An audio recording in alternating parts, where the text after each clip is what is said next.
నమస్తే people TV news కి స్వాగతం. ఈ రోజు వార్తలోని ముఖ్యాంశాలు మీకోసం. స్వర్ణాంధ్ర 2047 విజన్ డాక్యుమెంట్ ను ఆవిష్కరించిన ముఖ్యమంత్రి నారా చంద్రబాబు నాయుడు. మానవ వనరుల శాఖకు కలెక్టర్లకు సమాన బాధ్యత మంత్రి నారా లోకేష్. మెగా డిఎస్సీ పేరుతో చంద్రబాబు దగ్గ మాజీ మంత్రి మెరుగు నాగార్జున. సిద్దిపేటలోనే గురుకుల హాస్టల్ను సందర్శించిన మాజీ మంత్రి ఎమ్మెల్యే హరీష్ రావు.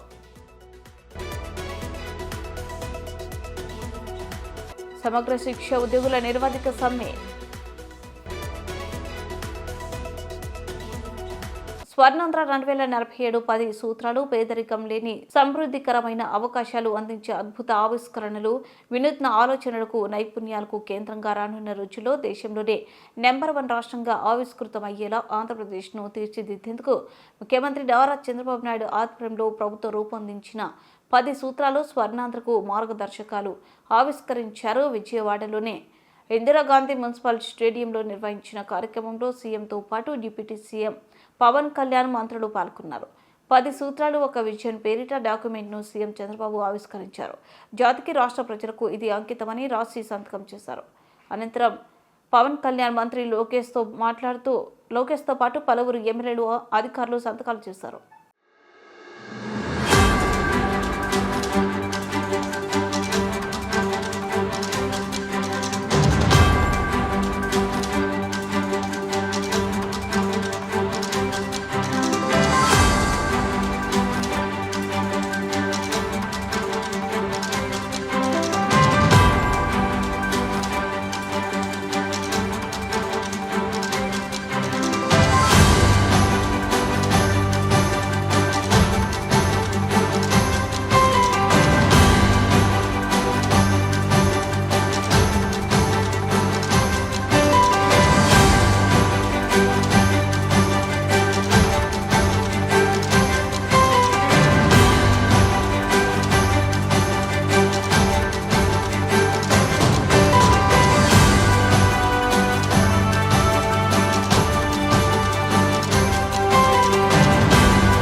మానవ వనరుల శాఖకు సంబంధించి సమస్యల పరిష్కారంలో కలెక్టర్లకు సమాన బాధ్యత ఉంటుందని మంత్రి నారా లోకేష్ సూచించారు. మానవ వనరుల శాఖ సమీక్షలో ఆయన మాట్లాడుతూ పాఠశాలలో బడి మానేసిన వారి పేర్లను డ్రాప్ బాక్స్లో పెడుతున్నారు. వీరు ప్రభుత్వ బడిలో ఉన్నారో, ప్రైవేట్ పాఠశాలలో ఉన్నారో గుర్తించాలి. అపార ఐడి విషయంలో కొన్ని సమస్యలు తలెత్తాయి. సాంకేతిక సమస్యలు అధిగమించి పారదర్శకంగా ఈ కార్యక్రమాన్ని ముందుకు తీసుకెళ్లేందుకు కృషి చేయాలి.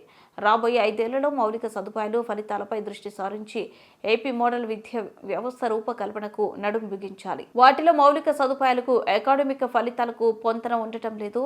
10వ తరగతి ఫలితాల్లో 100 రోజుల ప్రణాళికపై కలెక్టర్లు దృష్టి సారించాలి. వసతి గృహాల్లో పారిశుద్ధ్యం, భోజన నాణ్యతపై పర్యవేక్షణ అవసరం. విద్యా సంస్థల్లో మత్తు పదార్థాల నివారణకు ఈగల్ బృందాలు, క్లబ్లు ఏర్పాటు చేసి విద్యార్థుల్లో చైతన్యం తీసుకురావాలి. కేజీ టు పీజీ కరిక్యులం ప్రక్షాళనకు చర్యలు చేపడుతున్నామని తెలిపారు. Below 15 enrolment is also our focus కనుక అది కూడా పెట్టాం. మీకు అర్థమయ్యే విధంగా చాలా ట్రాన్స్పరెంట్గా మీకు ఇస్తాం జరిగింది. లాస్ట్కి వెళ్తే కూడా మీరు చూస్తే క్లియర్గా ఇక్కడ మనకి డ్రాప్ అవుట్స్ ఎక్కడెక్కడ ఉన్నారు. This is not dropouts, this is drop box. No it's not drop box, right? What do you call it? Drop box. Drop బాక్స్లో కన్వీనియంట్గా ఏం చేస్తున్నారంటే మాకు విద్యార్థులు ఎక్కడున్నారో మనకు తెలియాలండి. ప్రభుత్వ మన స్కూల్లో ఉన్నారా, ప్రైవేట్ స్కూల్లో ఉన్నారని తెలియాల్సిన అవసరం ఉంది. కన్వీనియంట్గా కొంతమంది పిల్లల్ని డ్రాప్ బాక్స్లో పెడుతున్నారు. సో వాళ్ళు డ్రాప్ అవుట్ అవుతారో లేదో మాకు తెలియట్లేదు. సీఎం గారి డైరెక్షన్ నాకు no dropouts, 0 dropouts. అదంటే మేము చాలా సిస్టమేటిక్గా ఆ డ్రాప్ బాక్స్ అనేది ఎక్కడ ఉండకూడదు. It should be clearly either in the private school all government school and the entire movement also should be clear. So ఇక్కడ ప్రధానంగా ఏంటంటే ఎక్కడెక్కడ మీకు ఫోకస్ చేయాలి, జెండర్ రిలేటెడ్ ఇష్యూస్ కూడా ఎక్కడెక్కడ మీరు ఫోకస్ చేయాలి, జెండర్ ట్రెండ్స్ ఎక్కడ ఫోకస్ చేయాలి, ఇదంతా కూడా మీకు ఒక రిపోర్ట్ కార్డ్ లాగా ఇచ్చాము. This and it will not change immediately. So next collector conference కలిగి it will not change, but I request all collectors to focus on economics and infra and క్లియర్గా first next 100 days action plan ఏదైతే secretary గారు చెప్పారో అందరం కూడా దానిపైన చాలా చాలా ఫోకస్ చేయాలి. దీంతో పాటు my request is mid day meals quality. So గౌరవ ముఖ్యమంత్రి గారు కూడా మన బాపట్లకు వచ్చినప్పుడు పిల్లలు తినే మిడ్ డే మీల్ కూడా గౌరవ ముఖ్యమంత్రి గారు చూశారు, ఆయన కూడా భోంచేశారు. దాంట్లో చాలా స్పష్టంగా న్యూట్రిషన్ వాల్యూ ఇంప్రూవ్ చేయాలి అనేది సార్ డైరెక్షన్. సో మీకు వెసులుబాటు కల్పించాం. లోకల్ మెన్యూస్ కూడా మీరు తయారు చేసడానికి గతంలోనే we did a huge programme around it. So please ensure that nutrition is maintain. And గౌరవ ముఖ్యమంత్రి గారు కూడా payments as far as mid day meal streamline చేయమని మాకు ఇప్పటికీ చెప్తాం జరిగింది. Coming to higher education, again major concerns are coming in terms of messes and again food. So I request all collectors also to take it seriously. Know that Bharat Garu has also joined the team. He will also visit. I will also visit. I'm getting a lot of complaints in that area and we need to really fix it and set things right. Hostels kuda sanitation maintenance of hostels in higher education is also a major concern. Even మాకు స్వామి గారు కానివ్వండి, సంధ్యరాణి గారు కూడా మేము కూర్చున్నప్పుడు even welfare hostels basic infrastructure like టాయిలెట్స్కి doors, basic infrastructure is what you're struggling. So you should prioritise those basic infrastructures and get that done. We're also going to start collecting feedback on daily or weekly basis directly from students on the quality of food from in higher education. So that's something we're doing. And also last time మనం already గత parent teacher మీటింగ్లో drugs వద్దు bro అనే campaign ప్రారంభించాం. ప్రధానంగా దానిపైన ఇంకా sensitization తీసుకురావాలి. ఇక్కడ క్యాబినెట్ సబ్ కమిటీ అనిత గారి నాయకత్వంలో క్యాబినెట్ సబ్ కమిటీలో మేము అందరం కూడా ఈగల్ టీమ్స్ అండ్ క్లబ్స్ తయారు చేయాలి. సో ప్రతి స్కూల్లో ఉండాలి, ప్రతి కాలేజ్లో ఉండాలి. We want to create the clubs so that they will take up responsibility in terms of educating their fellow classmates and hosting regular activities, events. So దాన్ని కూడా దయచేసి ఫోకస్ చేయమని మిమ్మల్ని అందరినీ నేను కోరుతున్నాను. లాస్ట్కి వచ్చేగల my request is substantive change will come in school in education.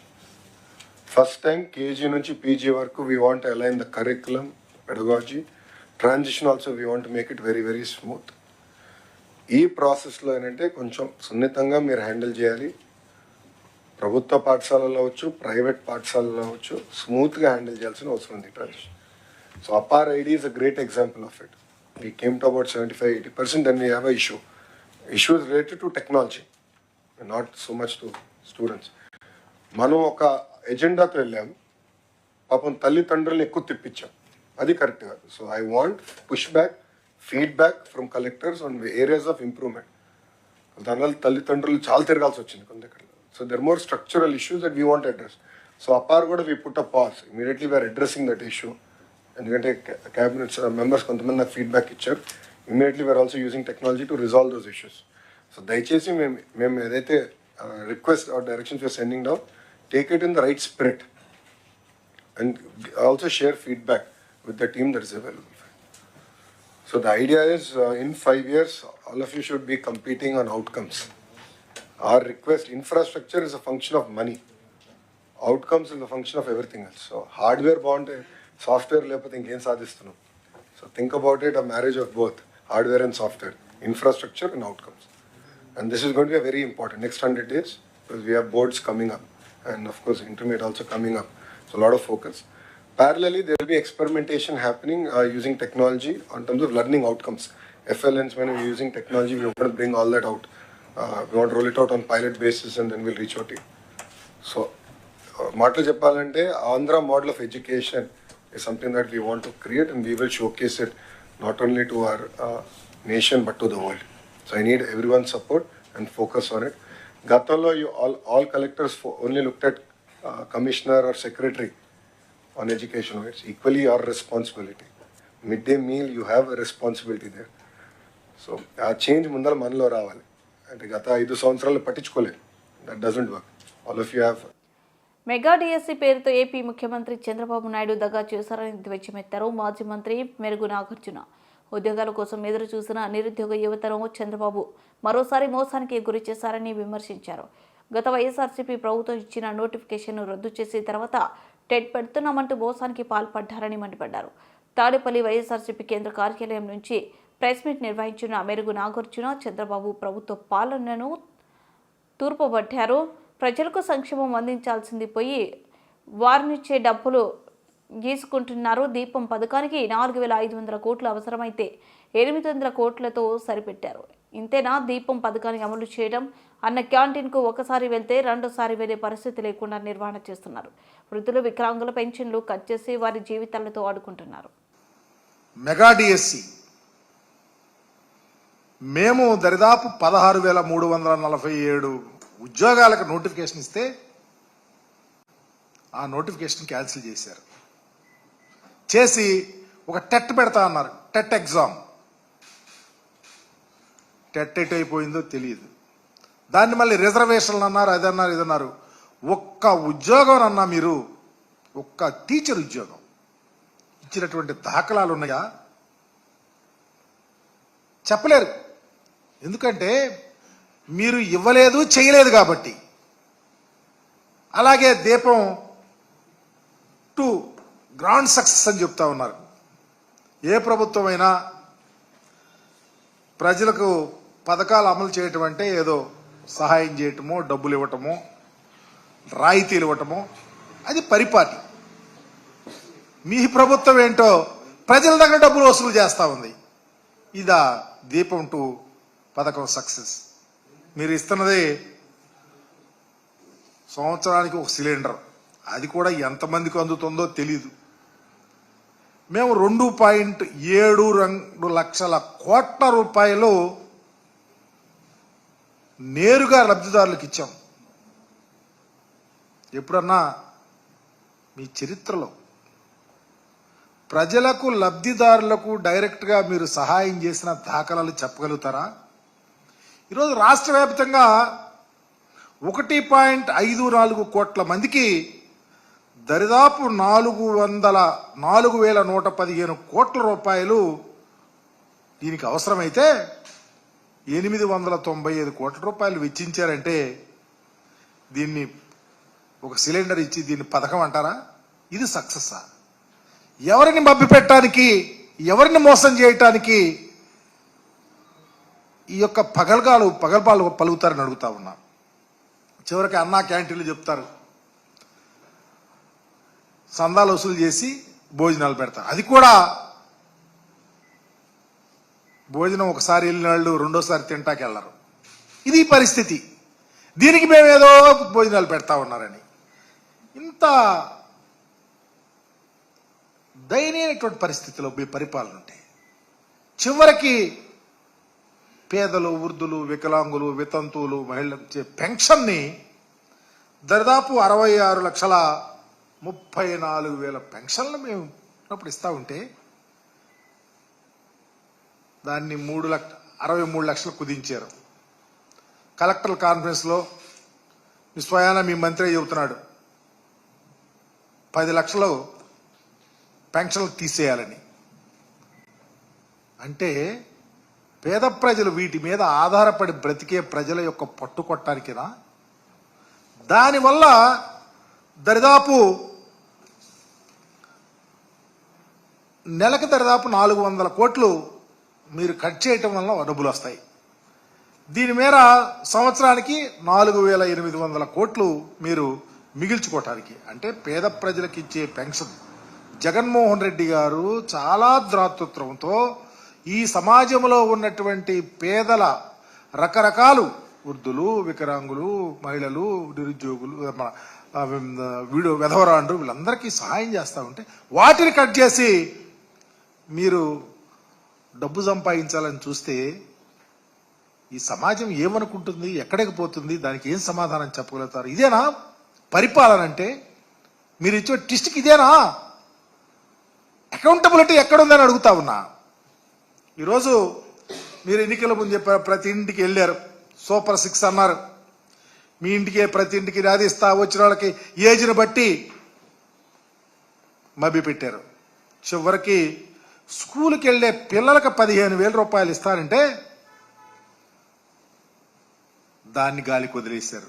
రాష్ట్రంలో దరిదాపు 83 లక్షల మంది పిల్లలు ఉంటే ఏటా 12,450 కోట్ల రూపాయలు ఆ పిల్లలకి ఇవ్వాల్సి వస్తే మరి ఈరోజు ఒక్క పైసా ఇవ్వాల. ఇది పరిపాలన? ఇది ప్రజలను మోసం చేయటం కాదా అని అడుగుతా ఉన్నాం. ఇకపోతే ఈరోజు చూస్తూ ఉన్నాం, రాష్ట్రంలో ప్రజలకు అన్నం పెట్టే రైతు సుభిక్షంగా ఉంటే ఆ రాష్ట్రం సుభిక్షంగా ఉంటుందని గొప్ప పరిపాలన చేసినటువంటి మహనీయుడు డాక్టర్ రాజశేఖర రెడ్డి గారు. మా నాయకుడు జగన్మోహన్ రెడ్డి గారు రైతు బాగుండాలని ఒక గొప్ప. రేవంత్ రెడ్డి పాలనలో గురుకులాలు, సాంఘిక సంక్షేమ హాస్టళ్లలో చదువుకుంటున్న వేలాది విద్యార్థులు ఆగమయ్యారని, ఇప్పటికే ప్రభుత్వం 49 మంది విద్యార్థులను పొట్టన పెట్టుకున్నదని మాజీ మంత్రి హరీష్ రావు ఆగ్రహం వ్యక్తం చేశారు. 3 లక్షల కోట్ల బడ్జెట్ ఉన్న రాష్ట్రంలో ఎస్సీ, ఎస్టీ, బీసీ విద్యార్థులకు కనీసం కడుపు నిండా అన్నం పెట్టే పరిస్థితిలో కూడా ప్రభుత్వం లేదని మండిపడ్డారు.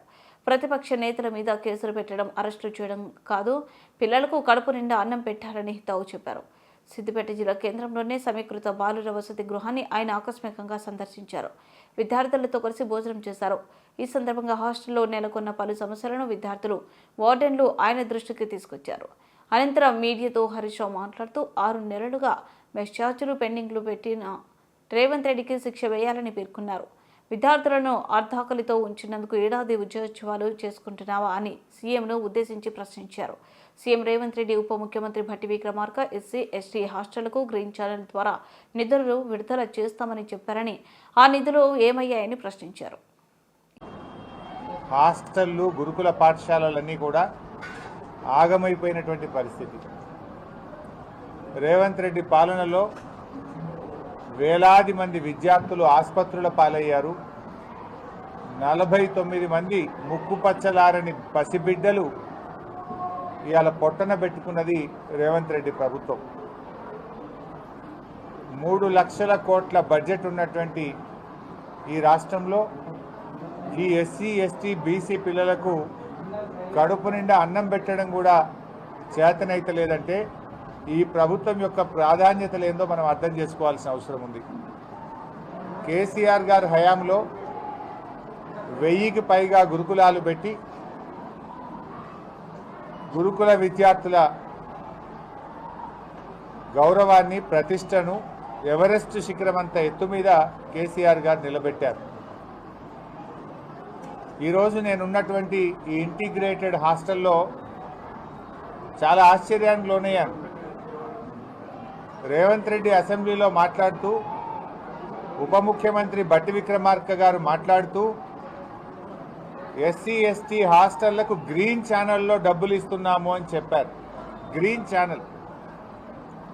కానీ ఈరోజు ఇక్కడికి వచ్చి నేను పరిశీలిస్తే ఈ సిద్దిపేట పట్టణంలో ఉన్న ఇంటిగ్రేటెడ్ హాస్టల్లో June, July, August, September, October, November, December running month పక్కన పెడితే కూడా 6 నెలల నుంచి ఈ హాస్టల్కు ఇంతవరకు మెస్ ఛార్జీలు చెల్లింపు జరగలేదు. దాదాపు 9,50,000 రూపాయల మెస్ ఛార్జీలు ఫైనాన్స్ డిపార్ట్మెంట్లో క్లియరెన్స్ కోసం పెండింగ్లో ఉన్నాయి. హాస్టల్ వార్డెన్లు ఉద్దర తెచ్చి, అప్పు తెచ్చి, బంగారం కుదబెట్టి పిల్లలకి ఇంత అన్నం పెట్టే ప్రయత్నం చేస్తూ ఉన్నారు. 6 నెలలు మెస్ ఛార్జీ రాకపోతే ఆ పిల్లలకు అన్నం ఎట్లా పెట్టాలి? నాణ్యత కలిగిన భోజనం ఏ రకంగా మెయింటైన్ అవుతుంది అని నేను అడుగుతా ఉన్నా రేవంత్ రెడ్డిని. నువ్వు పైగా ఏమంటున్నావు, ఏ స్కూళ్ళనన్నా, ఏ హాస్టల్లోనన్నా అన్నం బాగలేకపోతే, పిల్లలకు వాంతులైతే, బయళ్ళు పెడితే, ఆరోగ్యం దెబ్బతింటే హాస్టల్ వార్డెన్ల మీద యాక్షన్ తీసుకుంటా అంటావు, టీచర్ల మీద యాక్షన్ తీసుకుంటా అంటావు, హెడ్ మాస్టర్లను సస్పెండ్ చేస్తా అంటున్నావు. తప్పు నీది. పాపం శిక్ష మాత్రం పాపం వార్డెన్లు, స్కూల్ టీచర్లకు పడతా ఉంది. శిక్ష నీకేయాలి రేవంత్ రెడ్డి. ఫస్ట్ నువ్వు సస్పెండ్ చేయాల్సింది హెడ్ మాస్టర్లను టీచర్లను కాదు, నీకేయాల శిక్ష. ఎందుకు? మెస్ బిల్లులు ఇవ్వండి నువ్వు,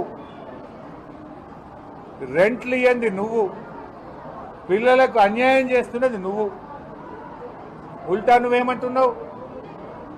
వాళ్ళని బెదిరిస్తున్నావు, వార్డెన్లను టీచర్లను బెదిరించి శిక్ష చేస్తా, మిమ్మల్ని యాక్షన్ తీసుకుంటా అంటున్నావు. ఇప్పుడు 6 నెలల ఇంటిగ్రేటెడ్ హాస్టల్లో మెస్ బిల్ రాలే. ఈ విద్యా సంవత్సరం ప్రారంభమైనప్పటి నుంచి ఇయ్యాలటి వరకు మెస్ బిల్లే రాలే. నువ్వు గ్రీన్ ఛానల్లో పెట్టినా అబద్ధాలు ఆడతావు. ఏదో చెల్లని రూపాయికి గీతలు ఎక్కువ అన్నట్టు రేవంత్ రెడ్డికి మాటలు ఎక్కువ. రేవంత్ రెడ్డి మాటలు కోటలు దాటాయి తప్ప చర్యలు శూన్యం. ఇలా ఇప్పుడు స్పష్టంగా ఏమర్థమైంది?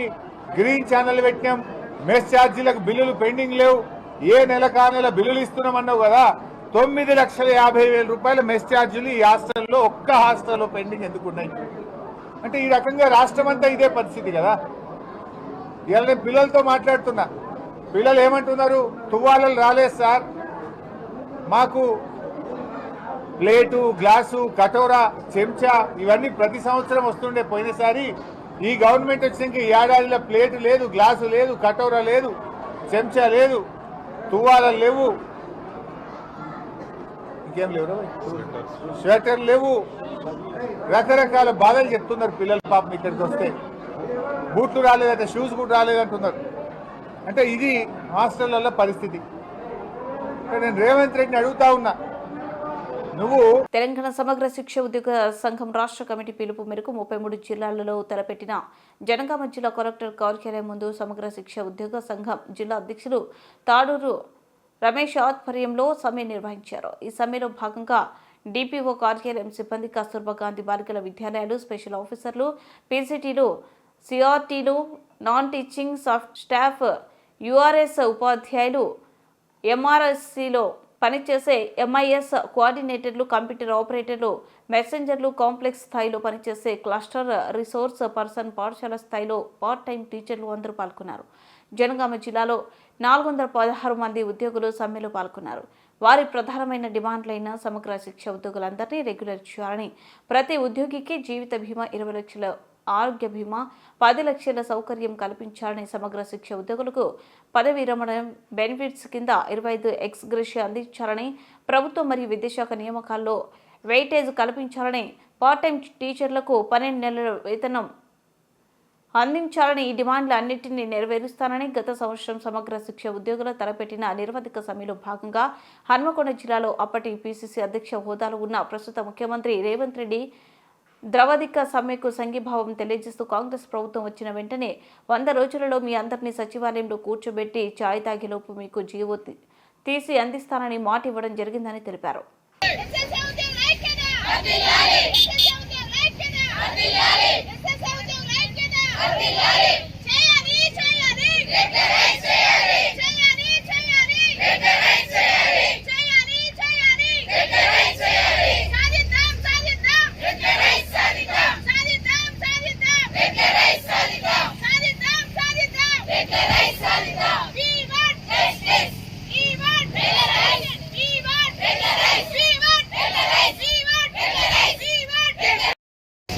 రాష్ట్ర ఉద్యోగుల సంఘం పిలుపు మేరకు అన్ని జిల్లాలలో కలెక్టరేట్ కార్యాలయం ముందు సమగ్ర శిక్ష ఉద్యోగులను రెగ్యులరైజ్ చేసి వాళ్ళ డిమాండ్లను నెరవేర్చే వరకు నిరసన కార్యక్రమాలు తెలియజేస్తూ నిరవధిక సమ్మెను కొనసాగిస్తున్నాము. గత సంవత్సరము మేము మా యొక్క డిమాండ్లను నెరవేర్చే కోసం చేసే సమ్మెలో భాగంగా అప్పుడున్న పీసీసీ అధ్యక్షుని హోదాలో ప్రస్తుత ముఖ్యమంత్రి రేవంత్ రెడ్డి గారు వచ్చి మాకు సంఘీభావం తెలియజేసి మీకు 100 రోజులలో కాంగ్రెస్ ప్రభుత్వం వస్తే 100 రోజులలో మీకు వెంటనే రెగ్యులరైజ్ చేసి మీ అందరినీ సచివాలయానికి పిలిచి మీ అందరికీ రెగ్యులరైజ్ చేస్తానని హామీ ఇచ్చారు. ఆ 100 రోజులు గడిచిపోయి ఇంకా 1 సంవత్సరం గడిచినప్పటికీ కూడా మా యొక్క సమస్యలను పట్టించుకోలేదనే ఒక సమస్యలను నెరవేర్చాలని మేము అందరం కూడా రోడ్డుపై బైఠాయించి ఈ యొక్క నిరవధిక సమ్మెను కొనసాగిస్తున్నాము. కాబట్టి వెంటనే ప్రభుత్వం స్పందించి మా యొక్క న్యాయమైన డిమాండ్లను పరిష్కరించి మమ్మల్ని అందరినీ ప్రభుత్వంలో విద్యాశాఖలో విలీనం చేసి మమ్మల్ని అందరినీ రెగ్యులరైజ్ చేసి మా యొక్క ఉద్యోగ భద్రతను కల్పించాలని మేము డిమాండ్ చేస్తూ ఈ యొక్క నిరవధిక సమ్మెను కొనసాగిస్తున్నాము. వార్తలు ముగించే ముందు ముఖ్యాంశాలు మరోసారి. స్వర్ణాంధ్ర 2047 విజన్ డాక్యుమెంట్ ను ఆవిష్కరించిన ముఖ్యమంత్రి నారా చంద్రబాబు నాయుడు. మానవ వనరుల శాఖకు కలెక్టర్లకు సమాన బాధ్యత మంత్రి నారా లోకేష్. మెగా డిఎస్సీ పేరుతో చంద్రబాబు దగా మాజీ మంత్రి మెరుగు నాగార్జున.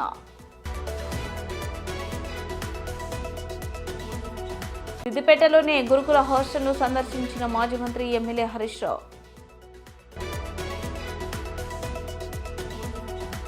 సమగ్ర శిక్ష ఉద్యోగుల నిరవధిక సమ్మె